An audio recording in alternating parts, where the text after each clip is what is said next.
अस्सलाम वालेकुम dear students, हम चैप्टर नंबर 3 कर रहे थे और आज के लेक्चर में बेटा हम छोटे छोटे दो टॉपिक कवर करेंगे। एक तो है force due to water flow और दूसरा है rocket propulsion. Force due to water flow, बेटा जब भी कोई भी फ्लोइंग फ्लूइड होता है, लिक्विड होता है, जब वो फ्लो करता है तो आगे कोई भी उसके रास्ते में चीज़ आती है तो उसके ऊपर वो एक फोर्स लगाता है। आज हमने वो फोर्स कैलकुलेट करनी। उससे पहले बेटा मैं एक सिस्टम छोटा सा डिफाइन करता हूँ। मेरे पास एक हॉरिजेंटल पाइप सिस्टम है, आप डायग्राम में देख सकते हैं। उस पाइप में जो वाटर फ्लो कर रहा है, लेट से उसके कुछ पैरामीटर्स हम डिफाइन करते हैं। उसका लेट से जो मैस है वो कितना है बेटा m। उसकी जो इनिशियल वेलोसिटी है वो कितनी है v। जो vi है इनिशियल वेलोसिटी वो कितनी है v। वो जाके सामने एक वॉल है उसके साथ स्ट्राइक करता है नॉर्मली 90 डिग्री के एंगल पे, यूं ऐसे करके, और वो रेस्ट पे आ जाता है। रेस्ट पे आने का मतलब है उसकी फाइनल वेलोसिटी क्या हो जाती है, 0। बेटा अगर इस सारी कंडीशन को मैं बोलूं तो मैं यूं कहूंगा, consider water flow through a horizontal pipe system as shown in the figure. Let m be the mass and v be the initial velocity of that flowing fluid and let this water strikes the wall normally and comes to the rest as shown in the figure। Mathematically बेटा मैं इसको यूं लिख सकता हूं, initial velocity आपकी कितनी है vi, तो फिर इनिशियल मोमेंटम जो होगा pi जिसको बोलते हैं वो कितना होगा mvi।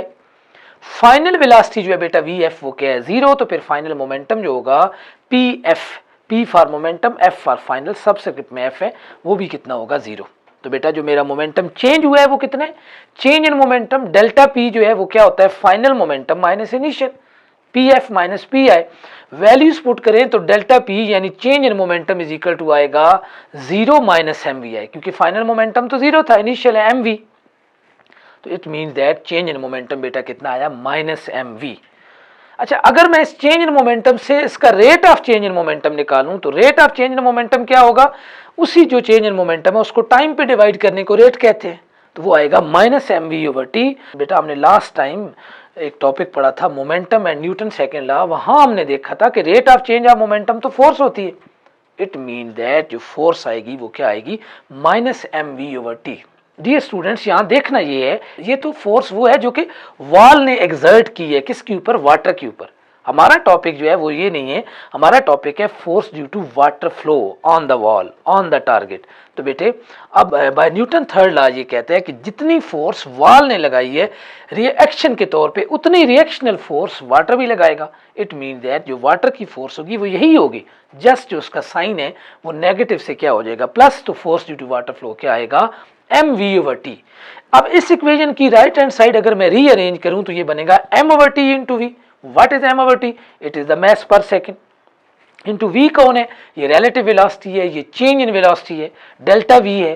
तो बेटा यहां से क्या पता चला कि आपके पास जो force due to water flow है उसका एक जनरल फार्मूला बन गया, mass per second into change in velocity. It means that कोई भी डैम है उसके अगर स्पिलवे आप ओपन करते हैं तो यूनिट टाइम में 1 सेकंड में कितने केजी वाटर फ्लो कर रहे हैं, इसको बोलते हैं मैस पर सेकंड, इनटू वो जो वाटर फ्लो कर रहा है उसकी वेलोसिटी कितनी चेंज हो रही है, कितनी रिलेटिव वेलोसिटी है, तो इन दोनों को मल्टीप्लाई करें तो वो बनेगा force due to water flow. ये बेटा एक स्मार्ट सा टॉपिक था, force due to water flow. तो उसका जनरल फार्मूला क्या बना, mass per second into change in velocity.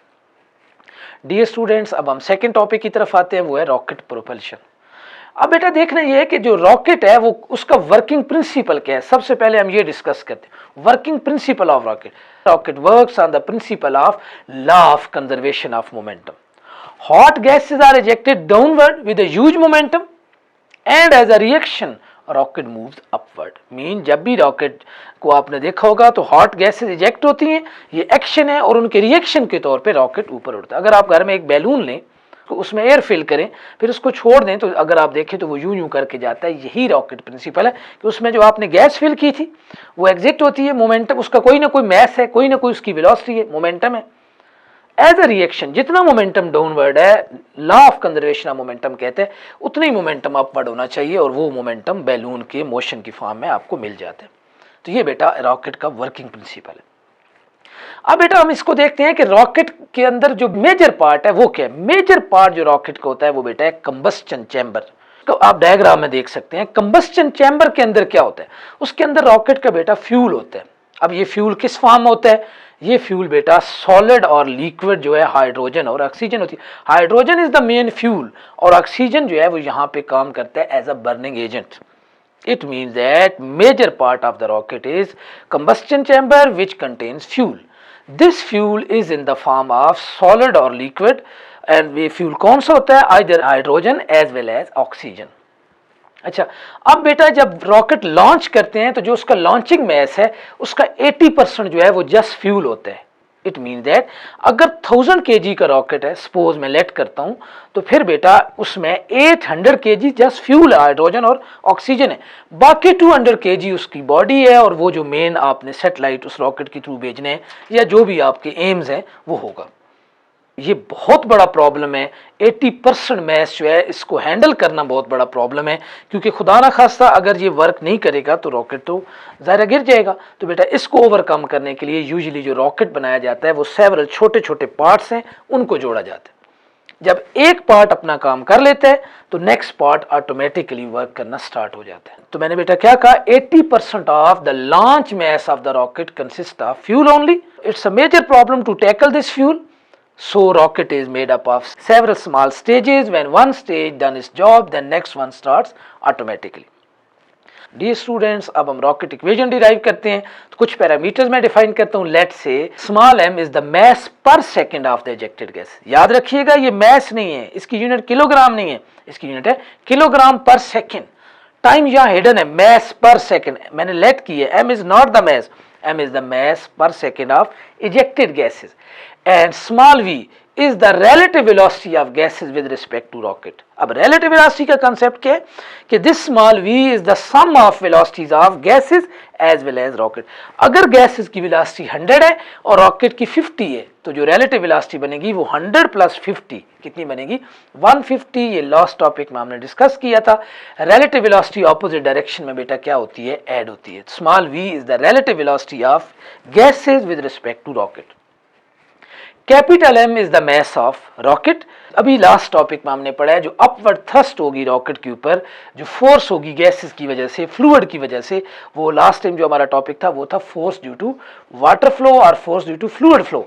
तो जो आपके पास गैसेस है और एयर है ये भी फ्लूइड में आती है, तो बेटा force due to fluid flow क्या आएगी? F is equal to mass per second of the ejected gases into change in velocity. तो मैस पर सेकेंड m है, चेंज इन वेलोसिटी v है, तो F इज इक्वल टू बनेगा mv।